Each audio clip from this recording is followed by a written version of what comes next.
not going to do that whole story, though. Pretty cool, though. I'll tell you later. This symposium actually comes from the rainforest, from indigenous people themselves.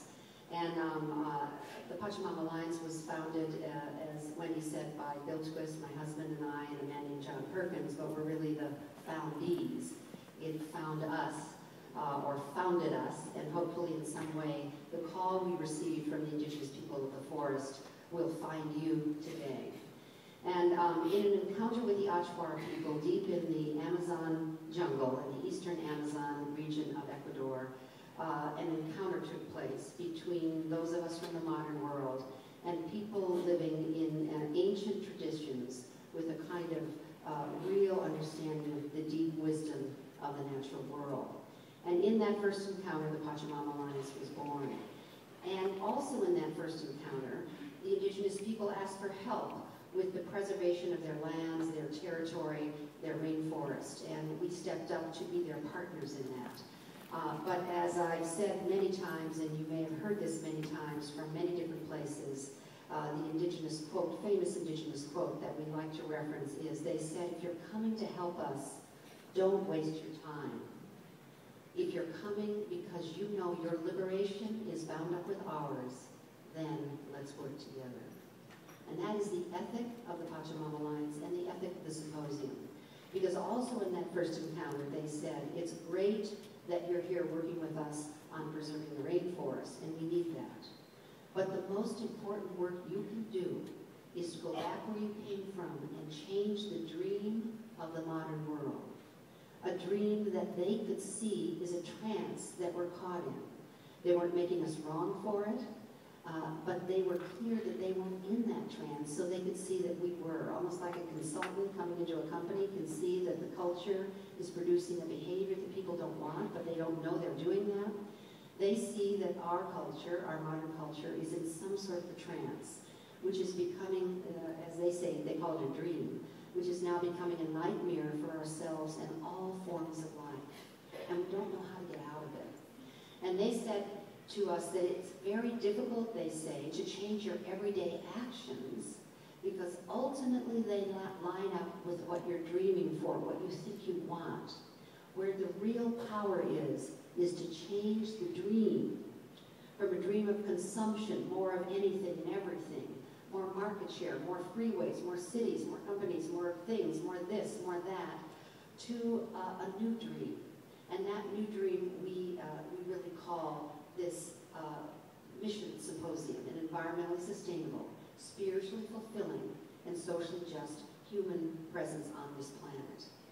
And the symposium is designed to have that new dream come into existence in you and in the world, such that we change the dream of the modern world to one that is sustainable for all forms of life.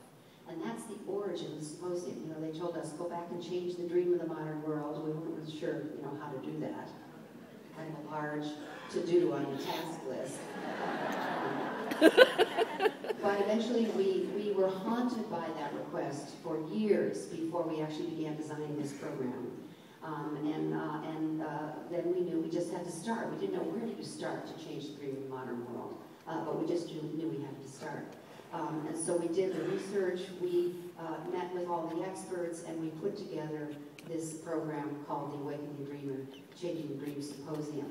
And one other thing that I'll say, and that is the people of the rainforest, particularly the rainforest and the Andes, consider themselves the condors of this world, in a kind of legend or mythology that's been told for millennia, that says that we are the eagle people, they are the condor people. They say that the eagle people are people who are coming to a kind of zenith, and over these last thousands of years have come to a zenith, a kind of incredible sophistication in our understanding of the mind. We're people of the mind. We see the world through the mind. And the prophecy, this is a prophecy that's been told for millennia in the Amazon and in the Andes, that at this time in history, precisely now, in this range of time, from 1995 to about 2025, the eagle people, the people who perceive life primarily through the mind, will reach zenith in their capacity to understand the mind and even invent tools that expand the capacity of the mind, probably a prophecy about the computer. While the Condor people, who live primarily through the wisdom of the heart, that's their ethic, that's the way they think, that's the way they are, will reach an incredible sophistication and zenith in their way of viewing the world, which is a wisdom-based way, not a knowledge-based, but a wisdom-based way of viewing the world. And also, they will reach an incredible sophistication at this time in history in their understanding of their kin, which is all other forms of life. So that the Eagle people will reach this particular zenith, while the Condor people will reach their sophistication and zenith in the spirit world, in the understanding of the natural world, in their understanding of the wisdom of the heart. And these two parts of the human family will come together at this time in history, fly together in the same sky, the Eagle people, the Condor people, wing to wing, and the whole world will come back into balance. This is a prophecy about our time, a very hopeful prophecy. The indigenous people that we work with in the Amazon, the Achuar, the Shuar, the Shiwayar, the Kayapo, the Uwa, the Zaparo people, all of them, and many other tribes, see this is the time when the Eagle people and the Condor people are meant to come together, fly together in the same sky, and bring the world back into balance. And they see this as an enormously hopeful time. And I want you to know that your being here today is the fulfillment of that prophecy. So that's the origin of the symposium. So now we're going to get into some of the meat, some of the data of the symposium, and integrate these two worldviews.